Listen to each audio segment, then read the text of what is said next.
i cili proces do të çonte në instalimin e satelitëve të Serbisë në këtë komunë. Qartë. Dhe në fakt, për të çuditur, jo për nga, po themi, pritshmëria, po për nga numri i komunave, është lista serbe ajo që deri tani ka fituar, po themi, 9 komuna pa balotazh. Pra, çuditërisht, për ironi të politikës, lista serbe është partia që ka deri tani më shumë komuna. Megjithse kjo është e kuptueshme në disa prej tyre për shkak të popullsisë serbe dhe nuk ka ndonjë problem në këtë rast.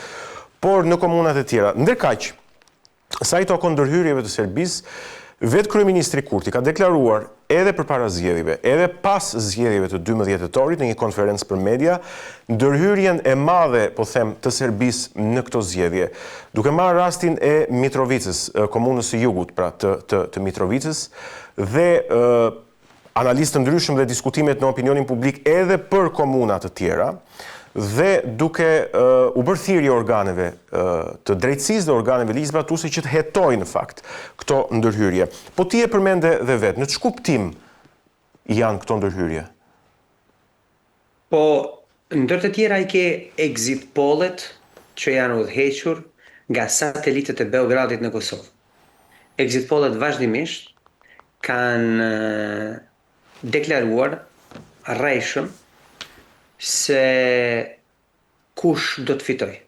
Pra partitë favorite për Beogradin i kanë propaganduar si fituese me më shumë se 10% votësh, edhe pse në fakt ato në kushtet reale, në kushtet ku qytetari i Republikës Kosovës do të informohej drejt, këto parti nuk do të mund ta kalonin as pragun e derës. E lërëmot të merren ndonjë përqindje. Por këto operacione të manipulimit të informacionit me exit polle, të cilët verifikueshëm, këto exit polle janë udhëhequr nga njerëz që janë verifikueshëm satelitë të Beogradit. Kush janë satelitë të Beogradit? Është Klan Kosova. Klan Kosova që është pronë e Devoli Corporation. Kush është Devoli Corporation? Është një entitet i cili e ka plaçkitur Kosovën bashkë me ish-kryeministin dhe ish-presidentin Hashim Thaçi për 20 vjet rresht dhe vazhdimisht kanë zbatuar politika të cilat e kanë legjitimuar, janë përpjekur të paktën ta legjitimojnë instalimin e Serbisë brenda Kosovës. Kjo është verifikueshëm. 16 pikë diferencë në exit poll. Është Batan Haxhiu. Batan Haxhiu është njeriu që konsiderohet të ketë qenë njeriu i besueshëm i shefit të shërbimit inteligjent të regjimit të Miloševićit, Jovica Stanišić. Jo rastësisht njerëzit i referohen si Baton Stanišići. Dhe vetë zoti Haxhiu e ka deklaruar që ka qenë momenti më krenar në jetën e tij kur e ka takuar Jovica Stanišić. Dhe e gjithë narrativa, strategjia editoriale e Baton Haxhiut është për ta instaluar Serbinë në Kosovë, apo për t'i dhënë legjitimitet instalimit të Serbisë në Kosovë. Tani Batan Haxhiu është me fole në Tiranë dhe jo rastësisht, sepse Tirana zyrtare ka një politikë agresive kundër Republikës Kosovës dhe favorizuese për Beogradin zyrtar të bashkëndruar me Moskën zyrtare.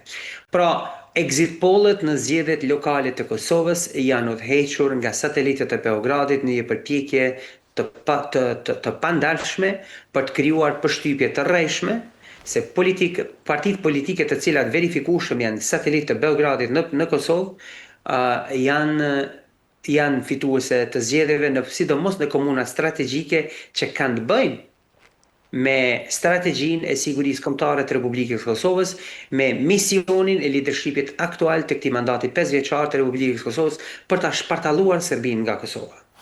Të cilin mision po e pengojnë satellitët e Beogradit, që janë partitë opozitare dhe mediat e lidhura me to.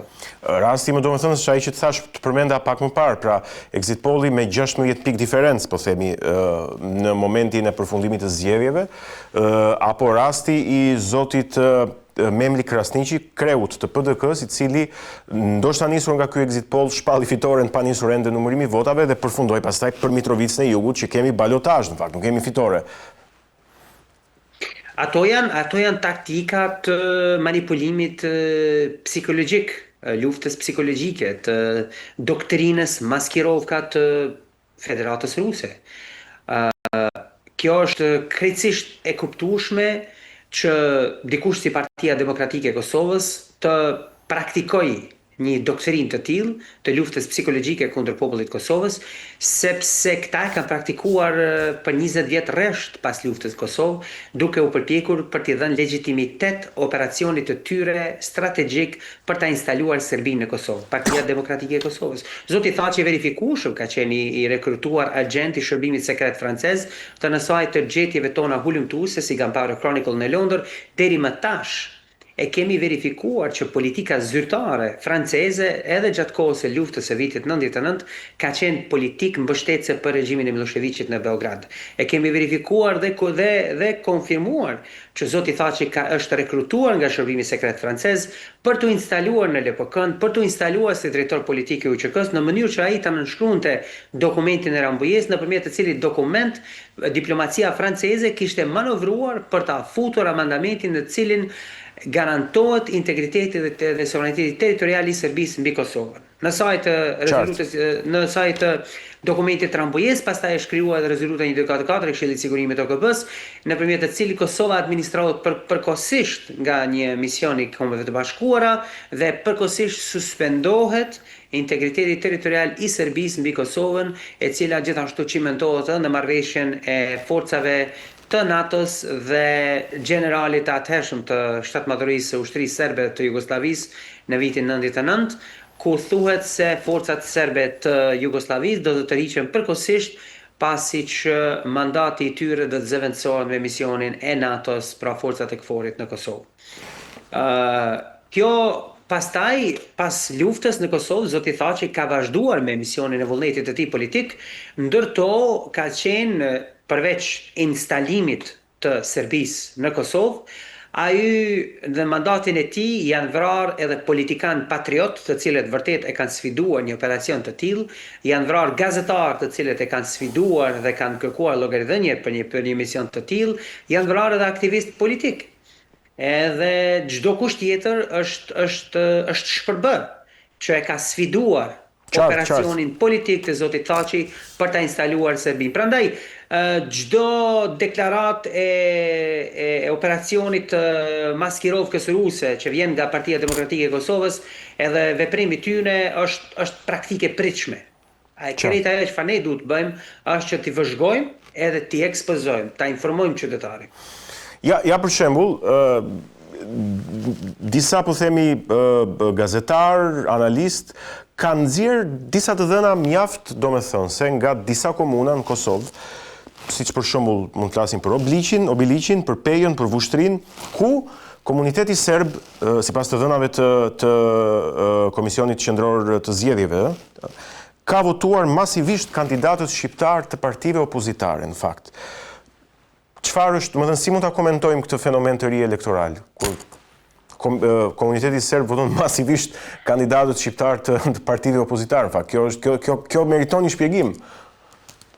Kjo absolutisht meriton një shpjegim, sepse komuniteti serb i Republikës Kosovës, i cili është i mbajtur peng me propagandë nacionaliste të stilit të Miloševićit,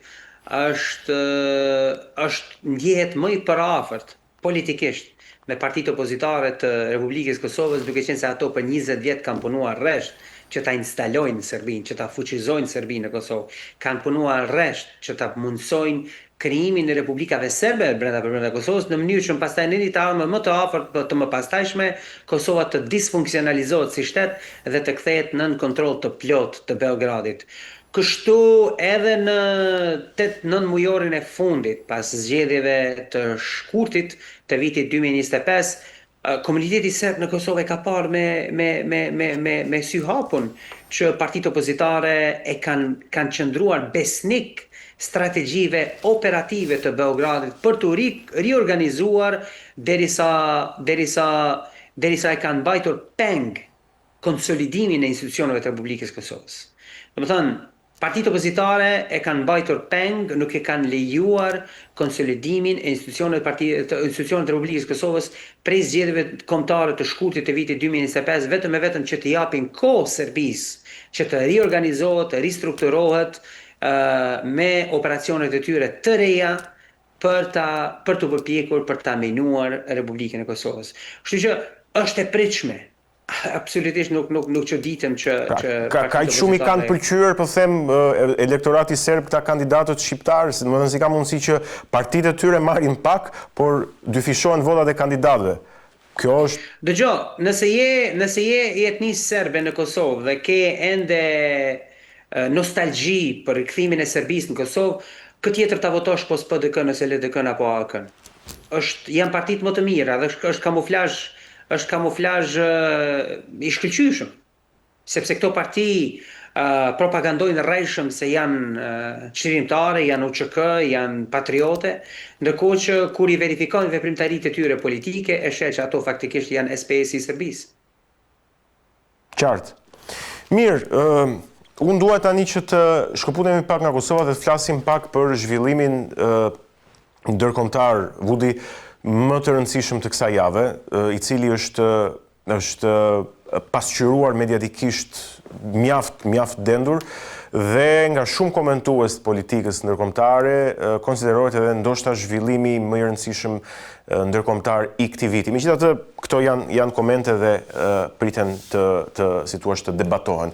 Bëhet fjalë pikërisht për marrëveshjen e paqes midis Izraelit edhe Hamasit për t'i dhënë fund luftës në Gaza. Presidenti Trump, siç e dim, ishte në ditën e hënë, ishte në Izrael së pari, ku u takua me Netanyahu dhe Herzogun, mbajti fjalimin në Knesset, në parlamentin e Izraelit, dhe pastaj shkoi në Egjipt, në Sharm el Sheikh, aty ku firmosi marrëveshjen e paqes me presidentin egjiptian Abdel Fattah el-Sisi.